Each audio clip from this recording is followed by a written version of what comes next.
Once I started reading about the literature regarding climate change and mental health, a lot of what I have been feeling under the surface was very resonant.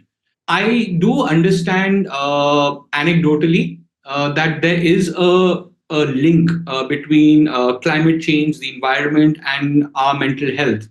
And being a psychologist, I also wanted to understand what is that link, especially pertaining to my region of South Asia. First and foremost, the most important thing that I can compare between the two places is that the quality of the air back home in Kathmandu or even in India. I mean, the quality of the air is horrible. I mean, it's literally like living in a toxic gas chamber out there.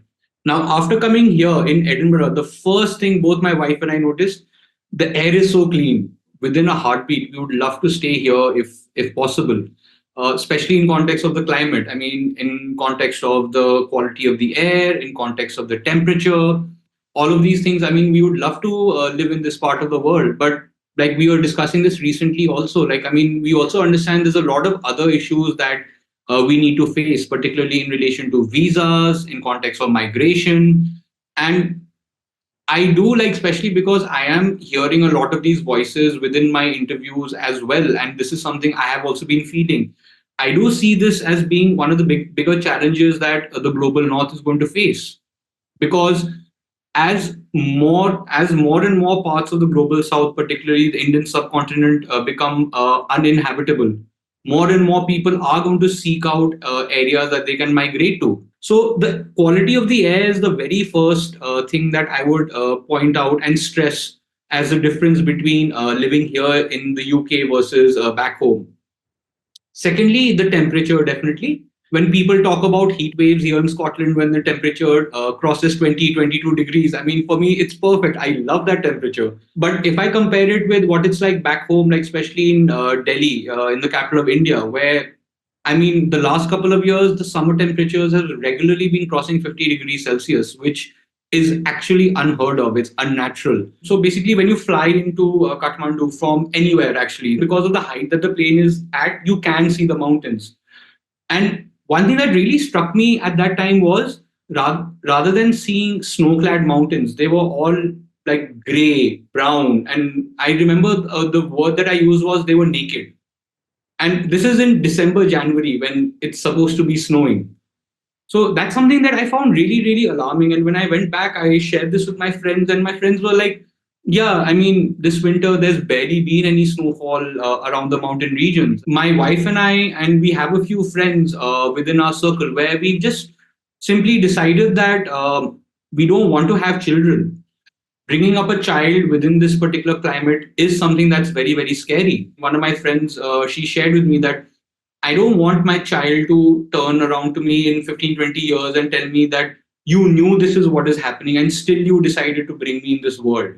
I mean, you share things like, I mean, you love your children, you are supposed to love your children. If you genuinely do, then why would you do something like this? I know a few other people where they have decided not to have children, and the climate is one of the reasons that they've stated that they just feel uncomfortable bringing a child into the world. Individuals from the lower socioeconomic status, although they do acknowledge this sense of there is something wrong with the climate, and I mean, when I think about the future, it is scary. They do have this sense of acceptance that this is how it is. There's nothing I can do about it, and I have postulated that it could be a form of learned helplessness. They don't see themselves being able to get out of this situation. There's like a very interesting mix of confusion and fear. And in within the very next sentence, if people say things like, "Yes, I do feel scared about what it's going to be like in the future, but it's okay. I mean, as long as I can work, it's okay."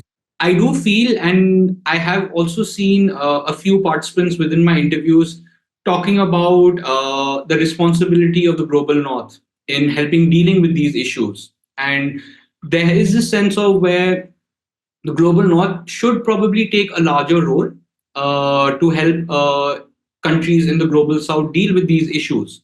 I do have this sense where people have this feeling of injustice, where they have this sense of the global north needs to take a larger role in this regard. However, at the same time, it can't be something where the global south just sits back and we aren't doing anything about it, and the global north has to do everything. It has to be a collaborative effort because it's a global effort.